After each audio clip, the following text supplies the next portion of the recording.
তার নাম মহেশবাবু, বয়স ৩৮। ৪ বছর হল তার সঙ্গিনী পরে পাড়ি দিয়েছে। ৩টে ছেলে। ছেলেরা নিজেদের কাজে কর্মে ব্যস্ত। বড় ছেলে ছাড়া কেউ বিয়ে করেনি। কাজের লোকজন বাড়ির কাজ করে। মহেশবাবুর কামশক্তি থাকলেও তার কোনো উপায় নেই। চায়ের আড্ডায় আর মদের দোকানে তার দিন কাটে। মহেশবাবুর বাড়িটা রাস্তার ধারে। রাস্তার আশেপাশে বলতে একটু দূরে দূরে অন্য সব বাড়ি। সব মিলিয়ে বলা যায় যে তিনি নিরিগুড়ি জায়গাতে থাকেন। একদিন সকালের দিকে এক যুবতী মেয়েকে দেখে মহেশবাবুর কামদেবতা যেন হাতছানি দিয়ে ডাক দিল। মেয়েটি তার চোখের সামনে দিয়ে হেঁটে হেঁটে যাচ্ছে। মেয়েটির পরনে শার্ট, স্কার্ট, উরু। এত চকচক করছে যে পাগল করে দেওয়ার মতো। হাঁসের ডিমের মতো মুখটা, বুকে যেন ডাসা আপেল বসানো আছে। পাছাটা বেশ সুন্দর আহ্বান করতেছে। মেয়েটি তার নিজের গন্তব্যে চলে গেল। এদিকে মহেশবাবু মনে মনে ভাবল, ছি, এই মেয়েকে নিয়ে আমি একই ভাবলাম। সেদিন রাতে মহেশবাবু ঠিকমতো ঘুমাতে পারল না। তার স্ত্রী গত হয়ে যাওয়ার পর আজ তার প্রথমবারের মতো মনে হল যে একটা সঙ্গী দরকার। পরদিন সকালেই এই অজানা আকর্ষণ তাকে রাস্তার দিকে টানছে। মহেশবাবু বাড়িতে থাকতে না পেরে রাস্তায় অনেকক্ষণ ধরে দাঁড়িয়ে রইল। বেশ কিছুক্ষণ পর মেয়েটিকে দেখতে পেল। বন্ধুরা, সেই মেয়েটি হলাম আমি। আমাকে আসতে দেখে মহেশবাবুর কৌতূহল লাগল যে কিছু একটা বলবে। যেই আমি তার কাছাকাছি আসলাম, অমনি বলতে শুরু করল, এই যে নিবেদিতা, তোমার নাম কি? আমি বললাম, আমার নাম শ্রাবন্তী রানী। বাড়িতে সবাই রানী বলে ডাকে। মহেশবাবু বলল, তোমার মা কি বলে ডাকি? আমি মন খারাপ করেও মাথা নিচু করে বললাম, আমার মা নেই। মহেশবাবু বলল, আহ ভগবান, তা তুমি কোন ক্লাসে পড়ো? আমি ক্লাস 10-এ পড়ি। এই বলে আমি কোমর দোলাতে দোলাতে চলে গেলাম। আমি মহেশবাবুর মেয়ের বয়সের, তাই তিনি কি বলবে আর কি করবে ভেবে পাচ্ছে না। এমনভাবে প্রতিদিন টুকিটাকি কথাবার্তা চলতে লাগলো। বেশ কয়েক মাস পার হয়ে গেল। মহেশবাবু দেখল আজ তার বাড়িতে কেউ নেই, তাই তিনি এই সুযোগ হাতছাড়া করতে চাইল না। রাস্তায় দাঁড়িয়ে আমার জন্য অপেক্ষা করতে থাকলো। সেই অপেক্ষার সময়টা খুব নিকটে আসলো। আমি ঠিক তার পাশে দিয়ে হেঁটে যেতে মহেশবাবু বলল, ওহি মহারানী, আজ আমার বাড়িতে একবার ইস্যু তো, কথা আছে। আমি বললাম, আমার দিদি কি বাড়িতে আছে? বাবু বলল, হ্যাঁ, বৌমা তো আছেই। আমি বললাম, আচ্ছা, যাব একবার। উনি বলল, না না, এখনই আমার সাথে চলো। তার এই কথাতে আমি একটু অবাক হলাম। কি ব্যাপার মশাই, আমায় তার সাথে যেতে বলল কেন? ব্যাপারটা সন্দেহজনক লাগল। আমি বললাম, না, দেরি হলে বাবা চিন্তা করবে। মহেশবাবু বলল, আরে দেরি হবে না, তোমাকে একটু পরে ছেড়ে দেব। আমি আর তেমন কিছু জিজ্ঞেস না করেই বললাম, ঠিক আছে, চলুন। মিনিট 10 হাঁটার পরেই তার বাড়ি পৌঁছালাম। এই প্রথম আমি তার বাড়িতে গেলাম। বাহ, বেশ সুন্দর বাড়ি। বাড়ির চেহারা দেখে বুঝতে পারলাম মহেশবাবুর প্রচুর অর্থ সম্পদ আছে। রুমে ঢুকতেই মহেশবাবু বলল, তুমি সোফায় বসো, আমি নাস্তা আর ড্রিঙ্কস আনছি তোমার জন্য। এই গরমে একটু গলা ভিজিয়ে নিলে মন ঠান্ডা হবে। আমি বললাম, ঠিক আছে, কিন্তু আমার পিসতো তো দিদি কই? উনি বলল, আছে, পাশে কোথায় যেন গেছে। আমি বললাম, ঠিক আছে, যা করার জলদি, আমার দেরি হয়ে যাচ্ছে। ওদিকে মহেশবাবু ড্রিঙ্কস এনে বলল, নাও, এইটুকু খেয়ে তুমি চলে যাও। আমি এবার সরল মনে খেতে লাগলাম। মহেশবাবু টিভি চালু করল। দুজন মিলে দেখতে লাগলাম। একটু পরে আমি বললাম, আমার মাথাটা কেমন যেন ঘুরতেছে। মহেশবাবু বলল, এই তীব্র রোদে হেঁটে আসলাম তো, তাই হয়তো তোমার মাথা ধরেছে। ঠিক আছে, তুমি আমার কাঁধে মাথা রেখে টিভি দেখো, একটু পরেই ঠিক হয়ে যাবে। ওদিকে বাড়িতে কেউ নেই, শুধু একটা কাজের মহিলা আছে। সেও আবার বাহিরে গরু ছাগলের খাবার দেয়া নিয়ে ব্যস্ত। এদিকে আমি আর মহেশবাবু রুমের মধ্যে বসে আছি। পাশের বাড়িগুলো বেশ তফাতি। মহেশবাবুর কাঁধে মাথা রেখে টিভি দেখতে লাগলাম। মহেশবাবু আমার চুল থেকে একটা সুগন্ধ অনুভব করতে লাগল। মহেশবাবু হাতটা উড়ুতে রাখল। আমার কোনো বাধা পেল না। এমন সময় টিভিতে রোম্যান্টিক সিন শুরু হলো। নায়ক নায়িকাকে জড়িয়ে গভীরভাবে কিস করেছে। আমি ভাঙা গলায় বললাম, ওরা কি করতেছে? মহেশবাবু ভাবলেন, যাক, ওষুধ এবার কাজ করে দিয়েছে। উনি বলল, ওরা একে অপরকে ভালোবাসা দিচ্ছে। আমি অর্ধমাতাল অবস্থায় বললাম, আমাকে একটু ভালোবাসা দেন না, আমার খুব ইচ্ছে করছে। এবার মহেশবাবু আর দেরি না করে বুকের সাথে চেপে ধরে ঠোঁটে কিস দিতে লাগল। চুল মুষ্টিবদ্ধ করল। কিছুক্ষণ পর আমি বললাম, আমার কেমন যেন হচ্ছে, একটু ভালো করে করো না।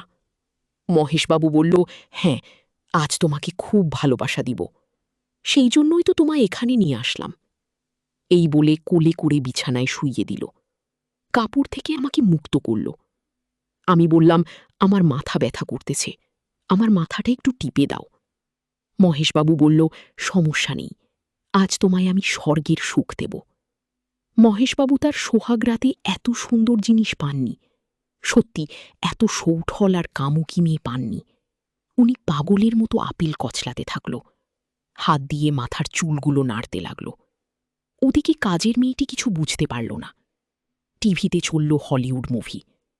মহেশবাবু এই বয়সেও এই মুভি দেখে। এই বয়সী ছেলেরা এত এনার্জি পায় কোথা থেকে? এমন সব ভাবতে ভাবতে আমার চোখ বুজে আসল। এদিকে আমি কামাতুর হয়ে গেলাম। মহেশবাবু একবার বাহিরে গেল, বাহিরে কি যেন ডাকল, তাকে বিদায় দিতে গেল। এদিকে আমি সোফাতে পড়ে রইলাম, জীবনের নতুন সুখ আর উত্তেজনায় ছটফট করতে লাগলাম। ফিরে এসে আমার মাথার কাছে বসল। এবার মহেশবাবুর মাথাটা এমনভাবে চেপে ধরলাম যাতে কোনো মতে পালাতে না পারে। আমার মুখে চুমু দিতে দিতে বলল, এবার তোমায় আসল সুখ দেব। আমি মুচকি হাসি দিয়ে বললাম, এমন সব কল্পনা কবে থেকে করে রেখেছেন? উনি কিছু না বললে শুধু ঠোঁট নাড়িয়ে বলল, বেশ কয়েকদিন থেকে। আমি বললাম, আমায় এত ভালো লাগার কারণ কি? মহেশবাবু বলল, তোমাকে দেখে আমার খুব ভালো লাগে, তাই তোমাকেই বেছে নিলাম। আমি তোমায় অনেক টাকা পয়সা দিব, তোমার লেখাপড়ার সমস্ত খরচ আমি চালাব। এমন সব বলতে বলতে মহারাজাকে ধাক্কা দিয়ে চালান করে দিল। জিভ কামড়ে ধরে থাকার জন্যে আমি আওয়াজ করতে পারলাম না, কিন্তু আমার চোখের কোণে জল এসে গেল। মহেশবাবু মিনিটখানি আমার গাল আর মাথা চেপে ধরে রইলেন, গাল আর ঘাড়ে চুমা দিতে লাগলেন, আর মিষ্টি মিষ্টি কথা বলতে থাকলেন। তার 2 ছেলে থাকে দেশের বাহিরে, তার বড় ছেলে আর বউকে নিয়ে এখানে থাকেন। পাশে কেউ না থাকায় তিনি একাকিত্ব অনুভব করেন। আমি বললাম, বাবু, আপনি তো বিয়ে করে এই একাকিত্ব দূর করতে পারেন। উনি মুচকি হেসে বলল, এই তো, আমি তোমায় পেয়েছি, তুমি চাইলেই আমি তোমায় বিয়ে করব। এই বলে মহারাজাকে শেষ অবধি পৌঁছে দিল। আমি কেঁপে উঠে বললাম, এত শখ কেন? এই বয়সে আমার মতো একটা মেয়েকে বিয়ে করতে চান? কিন্তু আমি তো তোমায় বিয়ে করতে পারবো না, সমাজে আমাদেরকে গ্রহণ করবে না, আমার বাড়িতেও রাজি হবে না। মহেশবাবু বলল, তাতে কি, তোমায় আমি বিয়ে করে তোমাকে নিয়ে আসামে গিয়ে থাকব। সেখানেও আমার আত্মীয় আছে, আর ওখানেও আমার বেশ জমাজমি আছে। তুমি চাইলে ওগুলো তোমার নামে লিখে দিব। মেয়েদের মন অনেক লোভী, তাই আমিও এই লোভ সামলাতে পারলাম না। আমি একটু খুশি নিঃশ্বাস ফেলে বললাম, আচ্ছা, আমি ভেবেচিন্তে পরে তোমায় জানাব, এখন অন্তত ছেড়ে দাও, আমার ভিতরে খুব ব্যথা করছে। মহেশবাবু বলল, এখানে ভেবে দেখার কি আছে? তুমি যদি চাও, আজকে আমরা অগ্নিকে সাক্ষী রেখে পুরোহিতকে ডেকে এনে বিয়ে করব। কোনো লগ্নের প্রয়োজন নেই। ওসব লগ্ন টগ্ন দিয়ে কি হবে? রাধাকৃষ্ণ যখন প্রেমে বিভোর ছিল, তখন কি তারা কোনো লগ্নের অপেক্ষা করেছিল? চাহিদার প্রয়োজনে সবকিছু সহজ করে নিতে হয়। মহেশবাবু কোনো কথা না শুনে তার বিস্ফারিত যন্ত্র চালাতে থাকল। আমি শুধু ভালোবাসার অপার সুখী আনন্দের ধ্বনি তুলতে লাগলাম। মহেশবাবু আনন্দে পাগল হই, আরও খ্যাপাটি হই, সমস্ত শক্তি দিতে লাগল। একসময় আমি তৃপ্তির চূড়ান্ত পর্যায়ে পৌঁছে গেলাম। মহেশবাবুকে বুকের সাথে ঝাপটে নিলাম। 15 থেকে 25 মিনিট খেলার পর মহেশবাবুর আউট হল। সে নিস্তেজ হয়ে আমার বুকের ওপর শুয়ে পড়ল। কিন্তু আমার তো এখনো খেলার শক্তি আছে।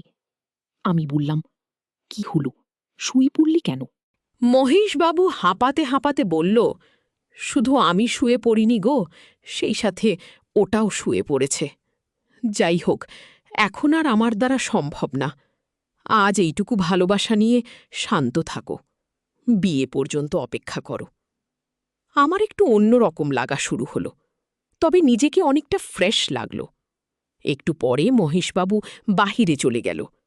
আমি ফ্রেশ হয়ে তার পিছু পিছু যেতে লাগলাম। উনি আমাকে বাড়ি অবধি এগিয়ে দিল। আমি বাড়ি এসে ধড়াস করে শুয়ে পড়লাম। শরীর ক্লান্ত হয়ে পড়ল। পেটের ভিতর কেমন জানি শুরু হলো।